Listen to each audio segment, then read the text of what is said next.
নমস্কার, প্রত্যেককে স্বাগত জানাই নেমু নিউজ ইউটিউব চ্যানেলের নতুন একটি ভিডিওতে। আজকের এই ভিডিওতে খুবই গুরুত্বপূর্ণ একটি বিষয়কে নিয়ে আলোচনা করব, সেটা হচ্ছে যুবসাথী প্রকল্পের যে আবেদন, সেই আবেদন প্রক্রিয়া শুরু হচ্ছে 15ই ফেব্রুয়ারি থেকে এবং চলবে 26শে ফেব্রুয়ারি পর্যন্ত। তবে এই যে আবেদন প্রক্রিয়াটা শুরু হচ্ছে, তো আপনি ফর্ম কোথায় পাবেন এবং কোথায় জমা করবেন, অর্থাৎ ক্যাম্প কোথায় হবে, তো সেটা আপনি কীভাবে বুঝবেন, অর্থাৎ আপনার এলাকাতে কোথায় ক্যাম্প হচ্ছে সেটা আজকের এই ভিডিওতে আমি জানিয়ে দেব। অর্থাৎ ওয়েবসাইটে পরিষ্কার বলে দেওয়া হয়েছে বিভিন্ন জেলা এবং ব্লক ওয়াইজ কোথায় কোথায় ক্যাম্প হবে। তো আপনি আপনার যে কাছাকাছি ক্যাম্প, সেই ক্যাম্পে গিয়ে জমা করবেন, অর্থাৎ আপনার ব্লকে কোথায় ক্যাম্প হচ্ছে সেটা আপনি নিজে থেকেই চেক করতে পারবেন মোবাইলে। তো সেটাই আজকের এই ভিডিওতে দেখাবো। তো অবশ্যই মনোযোগ সহকারে ভিডিওটি শেষ পর্যন্ত দেখুন, তাহলেই বুঝতে পারবেন।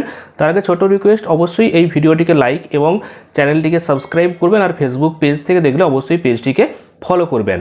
আপনার এলাকায় কোথায় ক্যাম্প অনুষ্ঠিত হবে সেটা জানার জন্য প্রথমে গুগলে আসবেন এবং সার্চ করবেন ফাইন্ড ইওর ক্যাম্প লিখে। ফাইন্ড ইওর ক্যাম্প লিখে সার্চ করার পর আপনার সামনে এই ওয়েবসাইট আসবে, গভর্নমেন্ট অফ ওয়েস্ট বেঙ্গল লেখা রয়েছে। তো এখানে আপনারা ক্লিক করবেন, নতুন একটি পেজ আপনার সামনে চলে আসবে এবং এখানে আপনারা দেখতে পাচ্ছেন উপরের দিকে দুটো অপশন রয়েছে, রেজিস্ট্রেশন ক্যাম্প এবং আমাদের পাড়া আমাদের সমাধান। তো এখানে নিচেতেই দেখবেন লেখা রয়েছে ফাইন্ড ইওর ক্যাম্প। তো এই ফাইন্ড ইওর ক্যাম্প অপশানেতে আপনাকে ক্লিক করতে হবে। তাহলেই দেখতে পাবেন এখানে 15ই ফেব্রুয়ারি থেকে 26শে ফেব্রুয়ারি পর্যন্ত যে ক্যাম্প হবে সেই ডেট এখানে উল্লেখ করা হয়েছে। তারপর আপনাকে আপনার যে ডিস্ট্রিক্ট, সেই ডিস্ট্রিক্ট সিলেক্ট করতে হবে, আপনার বিধানসভা কেন্দ্রের নাম সিলেক্ট করতে হবে। এছাড়াও আপনি আপনার ব্লক বা লোকাল বডি, অর্থাৎ কাছাকাছি যদি কোনো আরও কিছু কর্মক্ষেত্র থাকে তো সেগুলো আপনি সিলেক্ট করবেন। দেখুন আমি একে একে এখানে সিলেক্ট করে দিচ্ছি।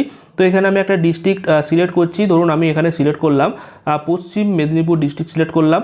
তারপর এই ডিস্ট্রিক্টের আন্ডারে যে বিধানসভা কেন্দ্রগুলো রয়েছে সেগুলো কিন্তু এখানে আসবে, আমি একটা সিলেক্ট করলাম। তারপর এখানে ব্লকগুলো চলে আসবে। তো এখানেতে আপনি দেখে একটা সিলেক্ট করবেন। তো এখানে সিলেক্ট করার পর আপনার সামনে দেখবেন চলে আসবে। দেখুন আমি এখানে সিলেক্ট করে দিয়েছি। তো দেখুন এই যে পশ্চিম মেদিনীপুর চন্দ্রকোনা আর যে আন্ডারে যে ব্লক, তো সেখানে কোথায় ক্যাম্প হবে সেটা কিন্তু এখানেতে ভেন্যু দেওয়া হয়েছে। পাশে আপনি যদি না জানেন জায়গাটা, তাহলে কিন্তু ভিউ লোকেশানে ক্লিক করলে আপনার সামনে গুগল ম্যাপ ওপেন হয়ে যাবে। তো এইভাবে আপনি সিলেক্ট করে দেখে নেবেন আপনার এলাকাতে বা আপনার ব্লকেতে কোথায় এই ক্যাম্প অনুষ্ঠিত হতে চলেছে। 15ই ফেব্রুয়ারি থেকে 26শে ফেব্রুয়ারি যে ক্যাম্প হবে, তো সেখানে আপনি সরাসরি যাবেন এবং সেখান থেকেই ফর্ম পেয়ে যাবেন যুবসাথীর, এবং যুবসাথীর ফর্ম সেখান থেকে নিয়ে ফিল আপ করে আপনি জমা করে দেবেন। তো এইভাবে আপনি আপনার এলাকার যে ক্যাম্প, সেই ক্যাম্পগুলো সার্চ করে দেখে নিতে পারবেন। তো ভিডিওটি ভালো লাগলে প্রচুর পরিমাণ লাইক এবং শেয়ার করবেন, চ্যানেলটিকে সাবস্ক্রাইব করবেন, আর ফেসবুক পেজ থেকে দেখলে অবশ্যই পেজটিকে ফলো করে নেবেন। ধন্যবাদ।